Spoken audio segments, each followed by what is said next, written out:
Gihangop on elections ang desisyon sa Korte Suprema sa pagbasura sa petisyon sa Kabataan Party List ang pag-extend sa voters registration hangtod Enero 8, tuig 2016. Si Jimenez nagkayon nga maguba na ang timeline sa COMELEC alang sa elections sa May 2016 kung i-extend pa ang voters registration.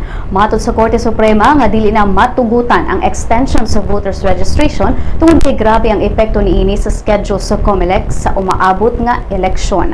Ang petisyon gipasaka sa Kabataan Party List aron mahatagan og higayon ang mga bag-ong botante nga makaparehistro.